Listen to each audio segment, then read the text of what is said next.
அனைவருக்கும் வணக்கம். நம்ம அரடா கணிதம் சேனல்ல முந்தைய ஆண்டுகளில் கேட்கப்பட்ட டிஎன்பிஎஸ்சி கணக்குகள் பத்தி பார்த்துட்டு இருக்கோம். அந்த வரிசையில 2014வது வருஷம் பிஏஓ எக்ஸாம்ல கேட்கப்பட்ட ஒரு கேள்வி. ஒருவன் ஒரு பொருளை 3% லாபம் வைத்து விலை சொல்கிறான்.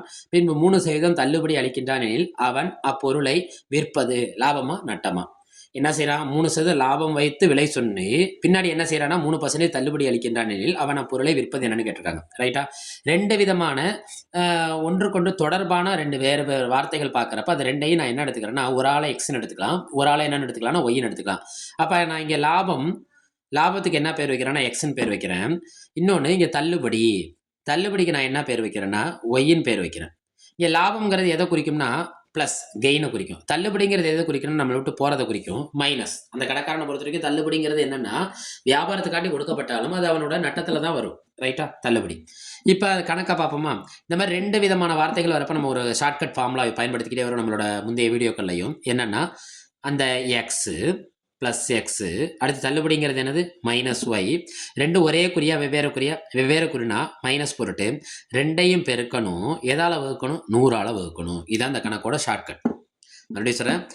லாபம்னா பிளஸ் எக்ஸ், தள்ளுபடினா மைனஸ் ஒய். தள்ளுபடியா இருந்தாலும் சரி, இல்ல நஷ்டம்ங்கிறனாலும் சரி மைனஸ் போட்டுக்கணும்.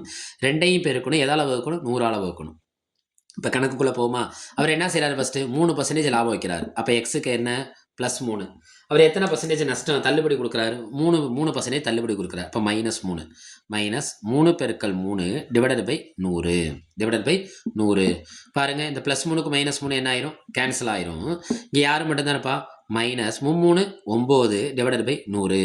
நம்ம தசமஸ்தானத்தில் அடிக்கிறப்ப என்ன செய்யணும்? கீழே எத்தனை 0 இருக்கோ அதுக்கு முன்னாடி இருக்க எண் 1ஆன்னு பார்க்கணும். அதுக்கு முன்னாடி இருக்க எண் 1ஆ இருந்தால் அந்த 1 மறந்துடணும். எத்தனை 0 இருக்குன்னு பார்க்கணும். இப்போ பாருங்க, இங்கே 2 0 இருக்குது. அதுக்கு முன்னாடி இருக்க எண் என்ன இருக்குது? 1ஆ இருக்குது. அப்போ 1 மறந்துடுங்க. எத்தனை 0 இருக்குது? 2 0 இருக்குது. ஒவ்வொரு 0க்கும் ஒரு முழு எண்ணை தள்ளி புள்ளி வச்சுட்டே வரலாம். இங்கே 2 0 இருக்குது. ஒரு 0க்கு தான் ஒரு முழு எண் இருக்குது. இன்னொரு 0க்கு இன்னொரு முழு எண் இல்லை. அப்போ நம்ம என்ன செய்யலாம்னா, இந்த மைனஸ் குறி அப்படியே போட்டுட்டு இன்னொரு 0க்கு ஒரு முழு எண் இல்லையா? அப்போ ஒரு 0 போட்டு 9 போடுங்க. இப்போ இது எதை குறிக்குதுன்னா, ஆன்சர் எதில் வந்திருக்கு? நம்மளுக்கு மைனஸில் வந்திருக்கு. ஆன்சர் மைனஸில் வந்தால் அது நம்மளுக்கு லாபத்தை குறிக்காது. கண்டிப்பாக இது எதை குறிக்கும்னா இழப்பை தான் குறிக்கும். அப்போ எவ்வளோ இழப்பு அடைஞ்சிருக்கும்? 0.09% இழப்பு. 0.09% என்ன அடைஞ்சிருக்கும்? இழப்பு. இதுதான் இதுக்கான என்ன விடை. அவங்க கொடுத்துருக்க ஆப்ஷனில் பார்த்தீங்கன்னா ஆப்ஷன் பி. Option B. நம்ம அரடா கணிதம் சேனலுக்கு தொடர்ந்து உங்களோட சப்போர்ட்டையும் லைக்ஸையும் தாங்க.